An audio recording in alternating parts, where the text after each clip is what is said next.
All right, parents, here we go again. It's the Ask Dr. Tony episode. This is the Experience Miracles podcast, and I'm your host, Dr. Tony Ebel, an expert in pediatrics, neurodevelopmental disorders, and drug-free, nervous system-focused healthcare. On this weekly episode, I'll be addressing the top questions on every parent's mind. If there's one thing we love and welcome, it's parents who never stop learning, asking the hard questions, and advocating for your kiddos like none other. So get ready for some real talk, real-life clinical and parenting experience, and real easy to understand answers that will help your family take action and get to that next level of health and healing. You ask, I answer. Let's dive into today's episode.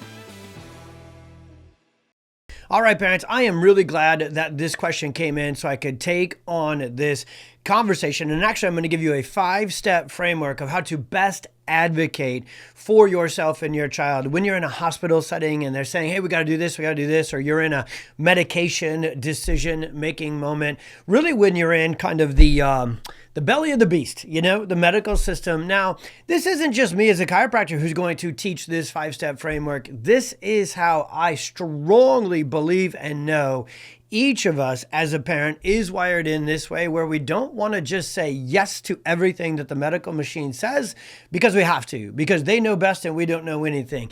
That has never been true, but goodness gracious, in the world we get to live in today, there's a lot with parenting that I feel like is a lot harder today than it probably used to be, but there's a lot that we can use to help make our job, a little bit easier and more effective. And that's called data, and that's called information, and that's called an updated understanding of the medical system, the neurologist, the pediatrician, the hospital, the geneticist. They don't have all the answers. And in fact, the pathway they've put most of us on is why we're often in this conversation of, do we need this medication? Do we need this intervention? Now, the other place that this is going to come true. So I got to tell you right out of the gates with this one, before I get into each of these 5 things that we do every time for our children when we're in this scenario and situation, and we teach our patients to do this as well. My prayer first is for you to never once in your entire life as a parent need this framework and need to do any of this. Now, that's the prayer. There's nothing better. Prevention is the best medicine. Well, staying away from modern medicine is the best medicine for health and well-being. And that's just true. Look at the longevity studies. Look at the health studies. The less you see a medical doctor, the better, because the less you would need to, right? The less you go into a hospital, the better, because especially there. Now, are they life-saving? Let me always say this on this podcast. My gracious, do we have the most incredible urgent care, emergency intervention ability. I can't even imagine being one of those courageous humans who can handle blood and broken bones and emergency surgery. And I don't get it. It's amazing. It's miraculous. And then it's also provided within a system that has led to the explosion of chronic illness. Medicine is like, depending on how you look at it, is either the first or the third leading cause of death. And depending on how you look at it, it's the first or ranks like the top 10, all 10 spots of the leading cause of disability and chronic illness. So how can something be so amazing, life-saving, and so frustrating and so dangerous? And honestly, even so deadly? I know it's like, how can those two things exist at the same time? Well, it's beyond my pay grade. I would need God to interpret this one a little bit, but like, how can we have this amazing emergency crisis intervention system, but then this medical, pharmaceutical overlord system that has just led to such chronic illness? And how do we, and here's what this podcast is, how do we navigate it as parents? So again, my prayer as a parent is that you're never even in this situation. And unfortunately, I've been in there a couple of times. Been in there once, many, many, many times for 6 weeks in a row when Oliver, our miracle man, which is really the catalyst for a lot of this mission with the podcast, PX Docs and all we do, 6 weeks in the NICU, my goodness, we had to navigate these stormy waters where they were simultaneously saving our son's life, because they did. He's a medical miracle. He's a surgical miracle. And without the medications that went into his system, he also couldn't have gone through the surgeries and had the ability to recover in that way. So he's a medical miracle. And you know what else they tried to do? I'm just going to use my language so that you don't miss it. They tried to upsell us at every single turn. It was like I was in a marketing funnel and they're like, you need this medication for that, you need this medication for that, and then we're going to keep him on this one until he's 3. Why? Huh? What do you mean why? Because we do. And I was like, what do you mean because you do? Why do you do it? So that's actually one of the things we're going to list is like, they don't like questions, but guess what the number one thing your job as a parent to do is to be like, okay, explain it to me. I got time. You got time. They don't. That's why one of the reasons they don't explain anything. So I've been there with Oliver, and then I've got 4 kids. We live on a farm. Accidents happen. And so the catalyst, this was just God's timing. This question came in through our inbox because many of you are facing this medication decision. Should we do this surgery? Should we do this intervention? You're right here with especially medical doctors. Now, my 5-step framework is really for the hospital, medication, medical intervention setting, but you could use this across the board for any healthcare decision that you are making for your child. It's very effective to inform you. Shout out to Leah and those 2 incredible episodes we had about informed choice. Man, is it more important than any of us even knew to take the time and take the steps, that's this framework, to become fully informed and empowered before we make these decisions, which lead to the actions for our children. So let's get into this, hoping you never get into this. Number 1, slow down. Holy heck, is that hard? In the emergency department, right? So I'm going to go all neurological on you and do your very best. And I am not going to say at all. I was literally just there last week in the emergency room with one of my kiddos.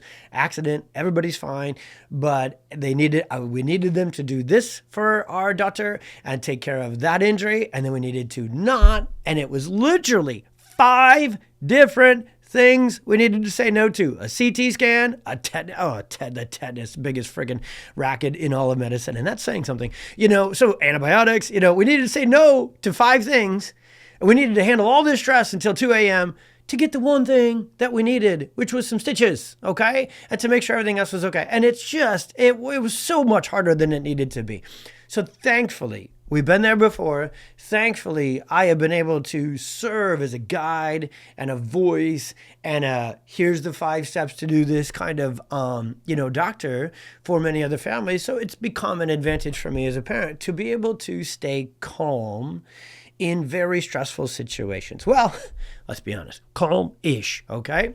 So the number 1 thing is take your time. Slow down the decision. It is more than okay in the vast majority of scenarios. Guys, if it is something that they truly cannot take any time to make a decision on to save your child's life, it won't fit this frame. It won't be a decision. There's a lot of things in emergency where they're going to, and again, pray that you never have this, but when it's truly they have to do it. It's more than warranted. There's no other thing they can do besides that. There's no discussion. There's no sitting down knee to knee with you. They're just going to come in and say, hey, we're taking your child to do this. That's awesome. That's where you're literally going to see medicine at its best. But you need this framework because in these scenarios is where you often see medicine at its worst. And I don't know else how to say other than those 2 dichotomies pretty much every time exist tethered at the hip with this. So it is totally okay. Like in that emergency department where they're like, hey, we want a CT scan. We want to put them on antibiotics. We want to do the steroid medication. We want to do a tetanus shot, I'm just going to use my recent scenario. And you can go, we need a moment to think about this. We have some questions and we need some added information. Now, right there, I'm on step 1 of our framework. They're going to be like, you do, huh? Everybody else just says yes. Well, don't be everybody else. You don't want your child to grow up like everyone else, right? You don't want the same health like quote unquote everybody else in the United States where chronic illness is the norm and stress and anxiety and victim mentality are the norm. No, you want to become empowered, strong, vital. Well, here's an opportunity for that too. So it's totally okay to take the road less traveled with this 5-step framework and say, hey, I know you're moving fast. I know most people just, hey, we're here. Oh my gosh, we got to do this. We got to do that. We got to do this. You just take control. Not for our children. Not the way we roll. We have taken our time to become wildly educated and informed about health in all forms. And even if we don't have the answers about this specific thing in that moment, we'll take the time to gather them. That's how we roll. And so this gives you the space to process. This gives you the space to pray and seek clarity from the most important source. It gives you time to ask questions and gather answers and get second opinions.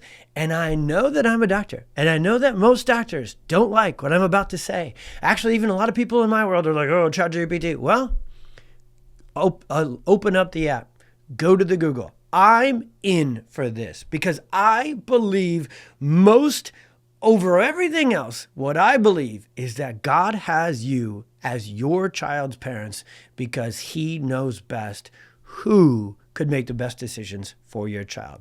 And it's not anybody else than you. So I know that is not the most popular opinion on most other places and podcasts, and especially in the healthcare world, but we work for you, and so does every other provider, no matter the scenario. So slow down. Step one, slow down the decision, ask questions, pray, gather information. They've got to answer questions for you. They've got to provide information for you. And hey, I'm just speaking to the reality. We all get to parent in nowadays. Good. Some of it's good, some of it's not good.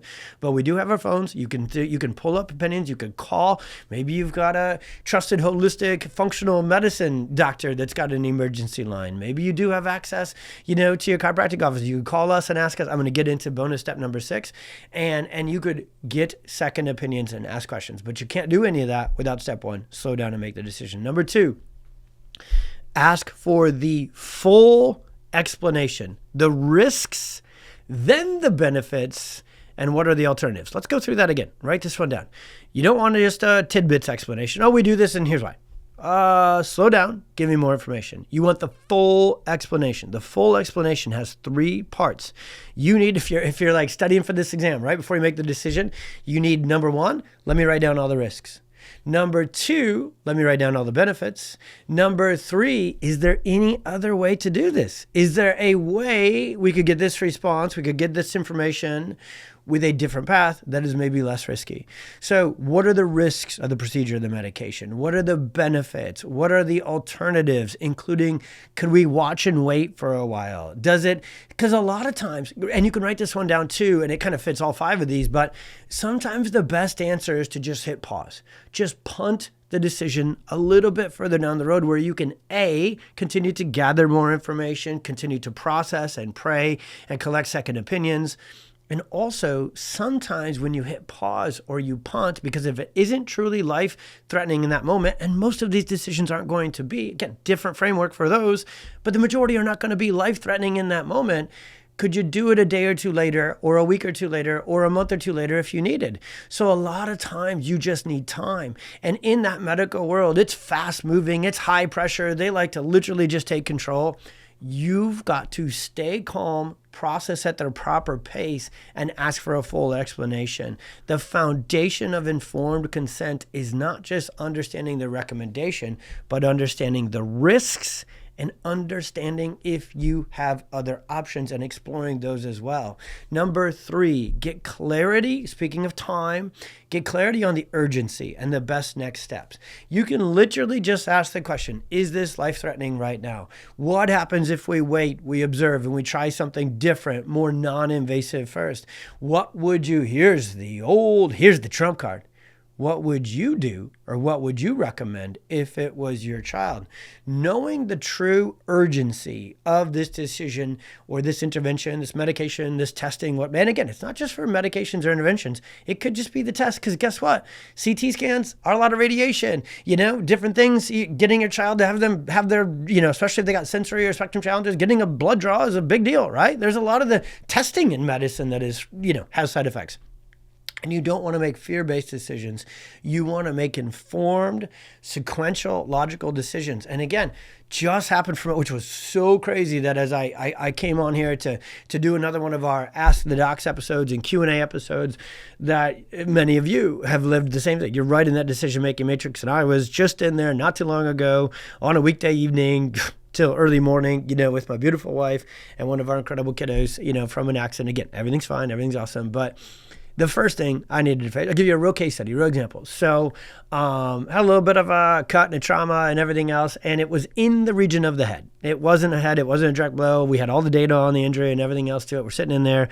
It was more of an arm that needed to get stitched up, and then check the bases, make sure everything else. So I walk in and they're getting stitched up, getting cleaned up, and I believe it was nurse, not even a doctor at this point. By the way, let me say how I mean to say that. From every single time I've been in a healthcare scenario, the people that I love to, and I shouldn't probably say it either way, but I'm just going to say it because I'm already in it.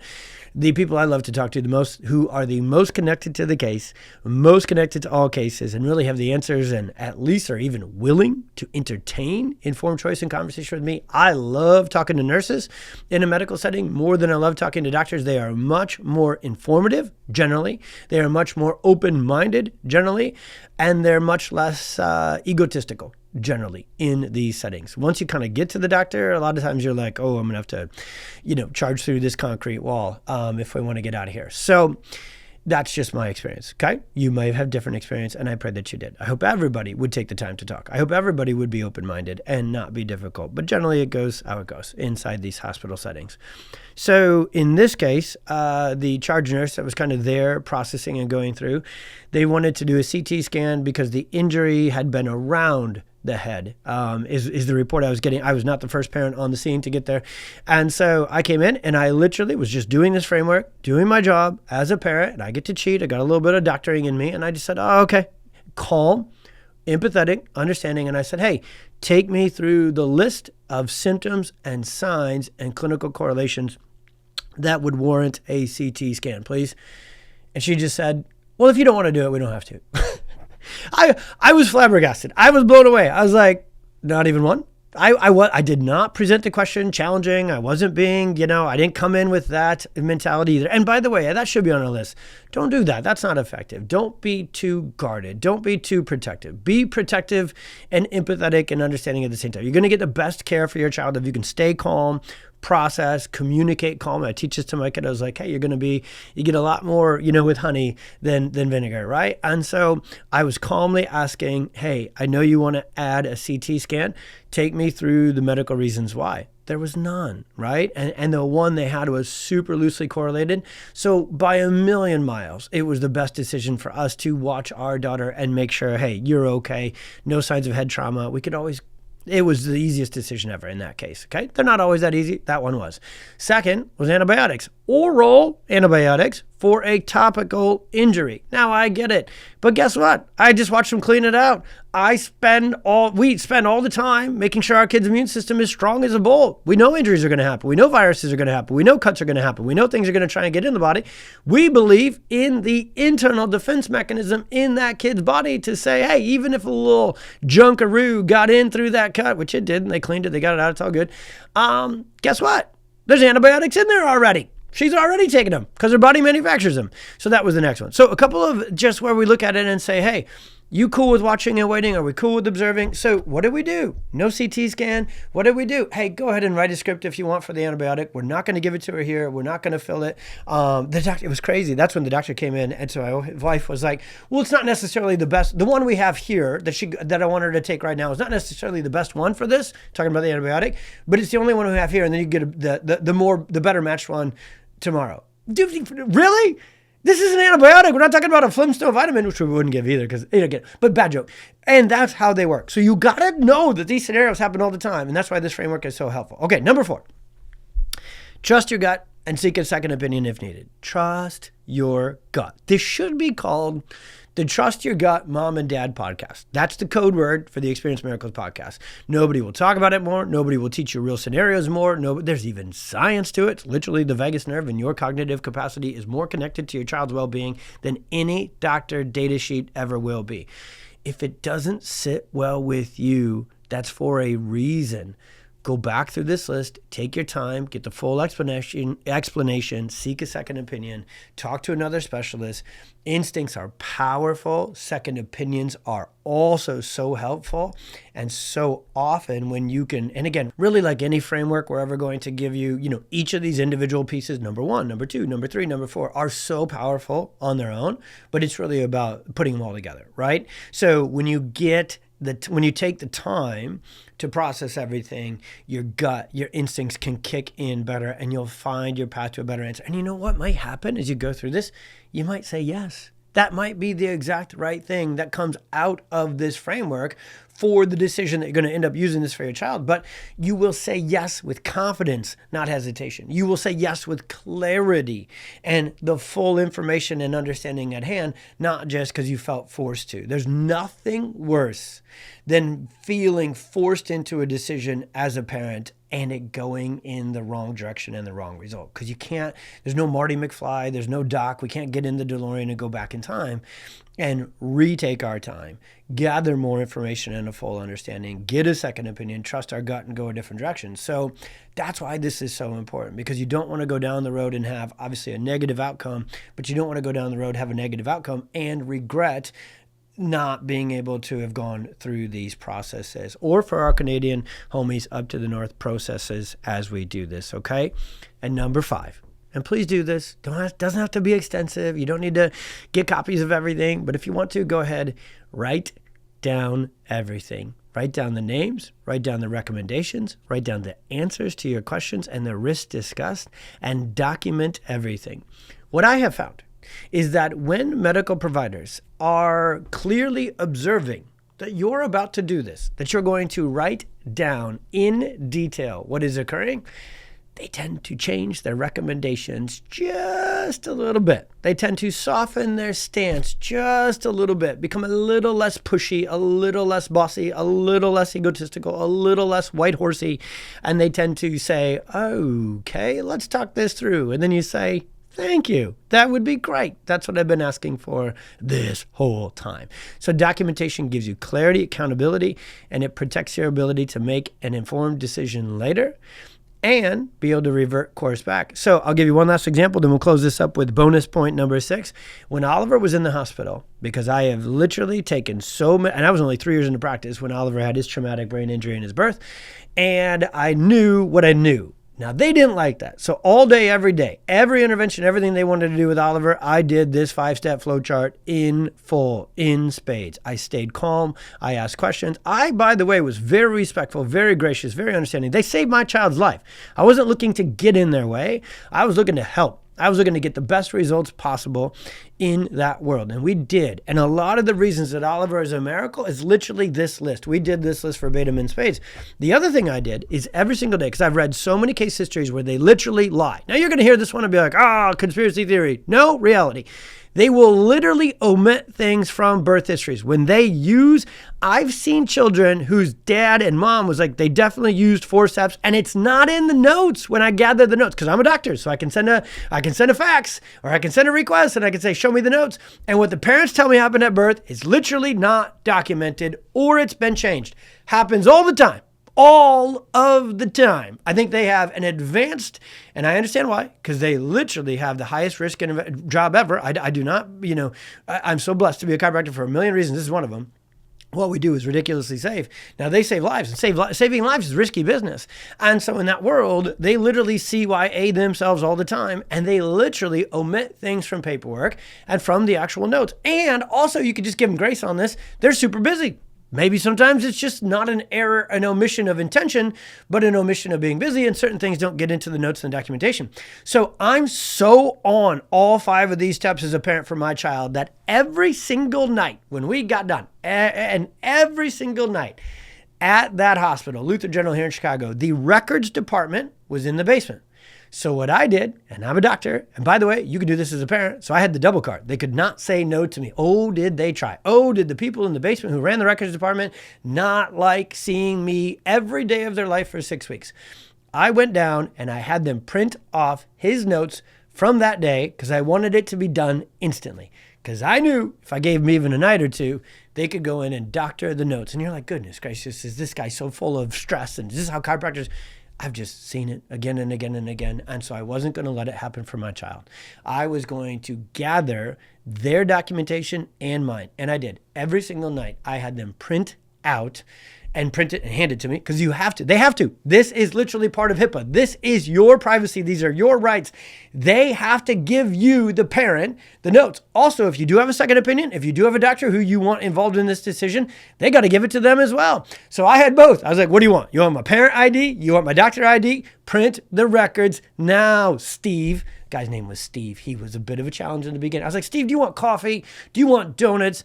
What? I know you're working in the basement with poor ventilation and a copy machine that probably breaks all the time. Well, shout out to the Office Space movie if you've ever seen it. And I know that you're behind probably and they're not nice to you and that there's no windows. But broski, I'm coming every day and I'm going to have you print Oliver Anthony Ebel's notes in full. So if you want, you kind of know what time I get down. If you want to pre-print them, that's fine. You want me to bring you coffee? You want me to bring you donuts?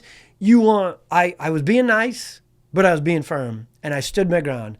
And I'm being me as I close this one down with real life story of how I got Oliver's notes. And you better believe I saw some things in there that were missing. So now I could go back up and talk to the doctors and be like, hey, I noticed you did intervention X and it's not in Oliver's notes. Care to explain? Those are some fun conversations. So if you're listening right now and you're like, whoa, God made this Tony guy a little bit different wiring than the average parent or pediatric chiropractic bear. Yeah, because we got to advocate, save our children from the storm.